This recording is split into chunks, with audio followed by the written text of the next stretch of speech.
Welcome, student. And today's topic is climate and adaptation. It is the part number 5 of lesson Weather and Climate of class 7. Okay. So, in today's topic, we are going to study how the climate changes or how the climate help in the adaptation of different kinds of organisms. First of all, we should know we should understand what is adaptation. Actually, the animal or the organism that is living in a particular environment change itself according to that environment and that climate. So, the physiological changes, the structural and functional changes that is taken place inside the organism is called adaptation. मतलब आज हम लोग part number 5 करने जा रहे हैं lesson weather and climate का, और इस पार्ट का नाम है क्लाइमेट एंड एडेप्टेशन। और इस पार्ट में बस हम ये पढ़ने जा रहे हैं कि कैसे क्लाइमेट जो है वो रिस्पॉन्सिबल है एडेप्टेशन कराने में, यानी कि डिफरेंट काइंड्स ऑफ ऑर्गेनिज्म जो एक पर्टिकुलर इन्वायरमेंट में रहते हैं वो उस इन्वायरमेंट के हिसाब से खुद को ढाल लेते हैं, उसको चेंज कर लेते हैं ताकि उनको उस पर्टिकुलर इन्वायरमेंट में रहने में मदद मिले। और इस काम में क्लाइमेट की बड़ी भूमिका है, मतलब वो सबसे पहले अपने आप को उस क्लाइमेट के हिसाब से चेंज करते हैं। So animal and plant living in a particular place have evolve to survive there. Animal और प्लांट जो भी उस पर्टिकुलर प्लेस में रहते हैं वो उसी के हिसाब से सर्वाइव करने के लिए एडेप्ट कर जाते हैं। Now the definition of adaptation. Adaptation क्या होता है? एक ऑर्गेनिज्म जब किसी पर्टिकुलर इन्वायरमेंट में रहता है तो उसके बॉडी के अंदर और बॉडी के बाहर और खुद को वो चेंज करता है ताकि उस इन्वायरमेंट में रहने में उसको कोई प्रॉब्लम नहीं हो। The adjustment of or the changes in the behavior, physiology and the structure of an organism to suit the environment of a place is known as adaptation. Organism का एडजस्टमेंट और changes, उसके behaviour में changes, उसके physiology, उसके अंदर के system में changes और उसके बॉडी के स्ट्रक्चर में चेंजेस, ताकि वो उस इन्वायरमेंट में आसानी से सूट कर जाए, यानी कि इन्वायरमेंट में आसानी से रह सके। उसी को हम लोग क्या कहते हैं? Adaptation. So the region around the equator is called equatorial region. आप लोग जानते हो अर्थ के बीचों बीच क्या है? इक्वेटर है। और इक्वेटर के ऊपर और नीचे वाला जो रीजन होता है, यहाँ पर सूरज की जो है किरणें, सनलाइट डायरेक्टली फॉल होती हैं, और ज़्यादा सनलाइट आने के कारण ये एरिया, इस एरिया के जितने भी प्लांट हैं वो ज़्यादा से ज़्यादा फोटोसिंथेसिस करते हैं। और यहाँ पे जो फॉरेस्ट होता है वो बहुत घना होता है, और घना फॉरेस्ट होने के कारण वहाँ पे बहुत सारे हर्बीवोरस, बहुत सारे ऑर्गेनिज्म रहते हैं, उनको खाने को मिल जाता है फॉरेस्ट में। और जो हर्बीवोरस होते हैं वहाँ पे तो कार्निवोरस भी रहते हैं। तो जिस एरिया में सनलाइट ज़्यादा पड़ रहा है उस एरिया में वेजिटेशन यानी कि प्लांट्स भी बहुत ज़्यादा होंगे, और प्लांट ज़्यादा होने के कारण वहाँ पे मौजूद ऑर्गेनिज्म भी बहुत ज़्यादा होंगे, और ये एरिया सबसे ज़्यादा पॉपुलेटेड होगा विद द ऑर्गेनिजम्स, क्योंकि इस एरिया में पानी भी ज़्यादा है, टेम्परेचर भी ज़्यादा है, लाइट भी ज़्यादा है, तो ऑर्गेनिज्म के सर्वाइवल की रेट्स भी ज़्यादा हो जाती है। तो the region around the equator is known as equatorial region, and it is hot, गर्म होता है, एंड वेट, क्योंकि यहाँ पे सालों भर बारिश होती रहती है। दिन में जितनी गर्मी होती है शाम को 4 बजे उतनी ही बारिश होती है, और बारिश होने के कारण प्लांट को ज़्यादा से ज़्यादा न्यूट्रिएंट्स मिल जाता है, ज़्यादा से ज़्यादा पानी मिलता है, और इस कारण से वहाँ का जो फॉरेस्ट होता है वो बहुत ही ज़्यादा घना होता है। और घना फॉरेस्ट होने के कारण वहाँ पे डिफरेंट काइंड्स के ऑर्गेनिज्म आसानी से सर्वाइव करते हैं, चाहे वो कोई भी एनिमल हो, हर्बीवोरस हो, कार्निवोरस हो, ओमनीवोरस हो, वो सर्वाइव करते हैं। So this is the region that experience the maximum sunlight. यहाँ सबसे ज्यादा सूरज की रोशनी पड़ती है। Hence this region support the variety of living forms. यहाँ पे सबसे ज्यादा वैरायटी ऑफ लिविंग ऑर्गेनिज्म पाए जाते हैं। Surrounds the equatorial region in the top is the tropical region. अब बात आती है ट्रॉपिकल रीजन की। तो ट्रॉपिकल रीजन किसको बोलते हैं? जिस रीजन पे ट्रॉपिक ऑफ कैंसर और ट्रॉपिक ऑफ कैप्रिकॉर्न है। तो यदि इक्वेटर के ऊपर हम देखें तो ये ट्रॉपिक ऑफ कैंसर है और ट्रॉपिक ऑफ कैप्रिकॉर्न है। ट्रॉपिक ऑफ कैंसर के ऊपर और ट्रॉपिक ऑफ कैप्रिकॉर्न के ऊपर का जो एरिया होता है, यहाँ पे ना तो ज़्यादा गर्मी पड़ता है और ना ज़्यादा सनलाइट पड़ता है, मतलब बहुत ज़्यादा नहीं जितना कि इक्वेटर में पड़ता है। तो यहाँ पे गर्मी भी नहीं पड़ता, टेम्परेचर भी मॉडरेट होता है, गर्मी ज़्यादा नहीं है, ठंड ज़्यादा नहीं है, अच्छी खासी बारिश भी है। तो जो ऑर्गेनिज्म गर्मी से बचना चाहते हैं या ठंड से बचना चाहते हैं, वो सारे के सारे ऑर्गेनिज्म इस एरिया में आकर के सरवाइव करते हैं। सर्वाइवल का रेट यहाँ पे सबसे ज़्यादा है। तो मॉडरेट टाइप ऑफ क्लाइमेट, यानी कि ना ज़्यादा गर्मी ना ज़्यादा ठंडा होने के कारण this region is very suitable for the different kinds of organisms. So different kinds of organisms survive over there according to the climate. Let's study.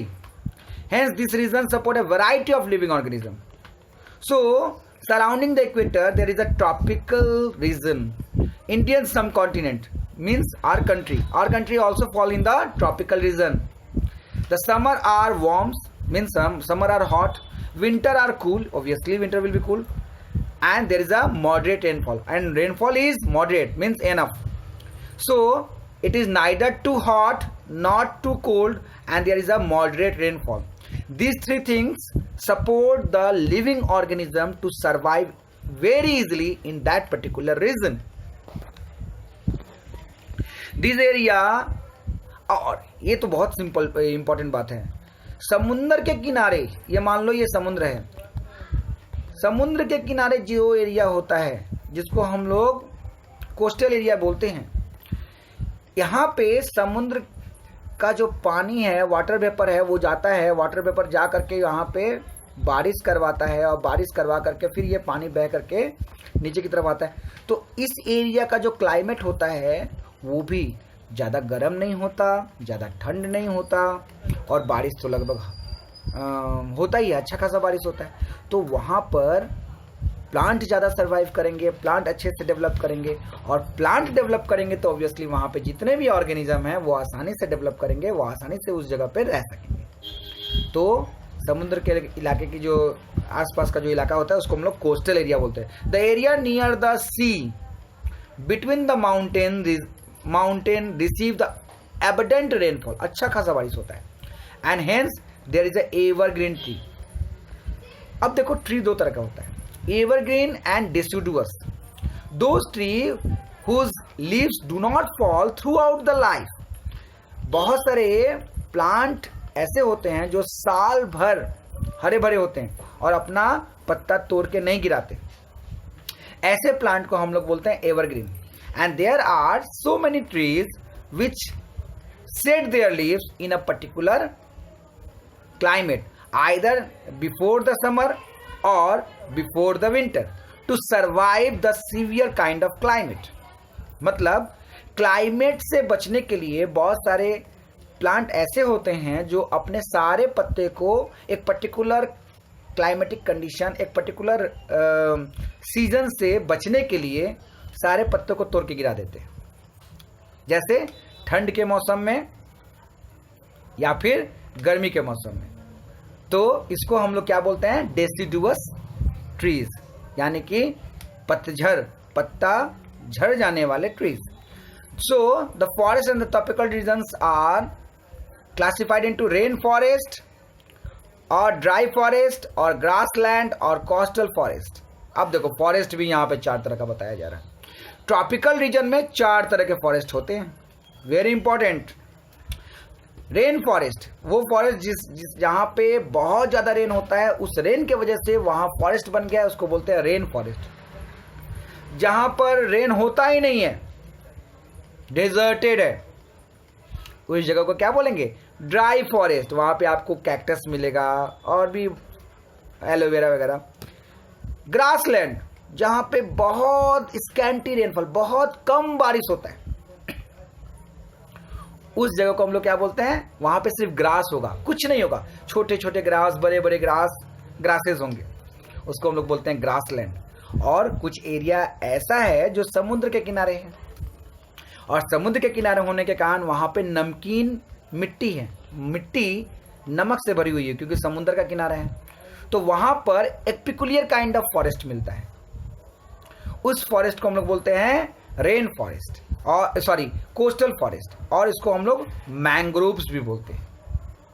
जैसे सुंदरवन एक तरह का कोस्टल फॉरेस्ट है, और इसको हम लोग मैंग्रोव फॉरेस्ट भी कहते हैं। तो यहां आपने देखा ट्रॉपिकल रीजन में, यानी ट्रॉपिक ऑफ कैंसर और ट्रॉपिक ऑफ कैप्रिकॉर्न के आसपास का जो रीजन है, वहां पे आपको 4 तरह के फॉरेस्ट मिले। कौन कौन से?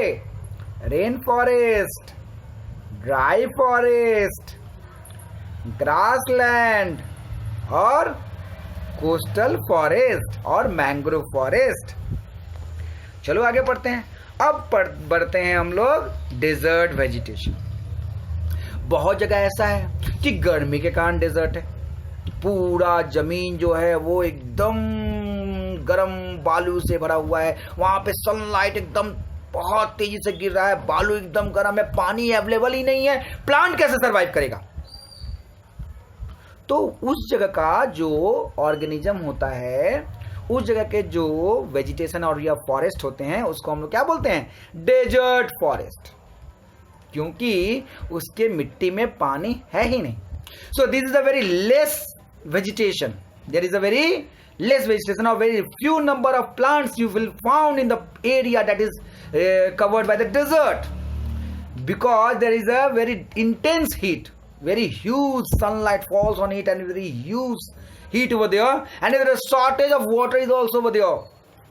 So the warm temperate region vegetation varies. Mainly you will get a very small plant like cactus or aloe vera and like date palm. This kind of plant you will find, or you will find the spiny grasses. I think you understanding, and I know you know these things very well from the beginning of the classes of 5. Let's begin. तो desert के बारे में बात किया, ये तो था गर्म डेजर्ट। ठंडा डेजर्ट भी होता है, कोई ऐसा जगह जहां पे इतना बर्फ है कि प्लांट सरवाइव ही नहीं कर सकता, पूरा जमीन बर्फ से ढका हुआ है, एकदम व्हाइट कलर का बर्फ, प्लांट सरवाइव ही नहीं करेगा इतने ठंडे में। तो ये भी डेजर्ट है, इसको हम लोग कोल्ड डेजर्ट बोलते हैं, और इसको हम लोग पोलर रीजन भी बोल सकते हैं। So polar region are the very short lived plant, बहुत छोटे छोटे प्लांट वहां रहते हैं, because of the spring season is very short. हाँ, यदि वहां पे स्प्रिंग सीजन आया, गर्मी का मौसम आया, हल्के फुहारे, हल्के बारिश होते हैं, बारिश वो भी कैसे, बर्फ के ही बारिश होते हैं, तो कुछ प्लांट उस टाइम के लिए सरवाइव कर जाता है, उस स्प्रिंग सीजन में सरवाइव कर जाता है। लेकिन जैसे ही ठंडा का मौसम आता है, ठंडा लगभग 9 से 10 महीने का होता है, और गर्मी का मौसम जिसको हम लोग स्प्रिंग सीजन बोलते हैं, वो कितने दिनों का होता है? लगभग 2 से 3 महीने का। और इस वजह से वो एरिया इतना ठंड होता है कि वहां पे प्लांट सरवाइव ही नहीं करता। हाँ, गर्मी के सीजन में जब बर्फ पिघल जाता है तो जमीन के ऊपर में कुछ छोटे छोटे प्लांट्स, जिसमें लिचेंस मेनली होते हैं, लिचेंस, वो सरवाइव करते हैं। Lichens, I know you know about the lichens. So polar region have extreme type of cold climate, and this region are covered with snow throughout the year. In winter, the temperature can be low as -37 degree centigrade. इतनी ठंड temperature की खून भी बर्फ बन जाए। अब सोचो, इस क्लाइमेटिक कंडीशन में ऑर्गेनिज्म सरवाइव कैसे करेगा? तो वहां पर पिकुलियर काइंड ऑफ ऑर्गेनिज्म रहते हैं जो उस इन्वायरमेंट को एडेप्ट कर गए हैं और उस इन्वायरमेंट में सरवाइव के काबिल हो गए हैं।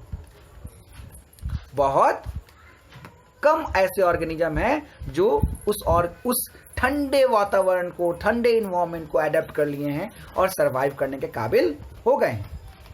कौन कौन रहता है वहां पे? Polar bear, penguin, seal, Siberian cranes. मजा आ रहा है? तो आज का क्लास यहीं तक। कैसा लगा?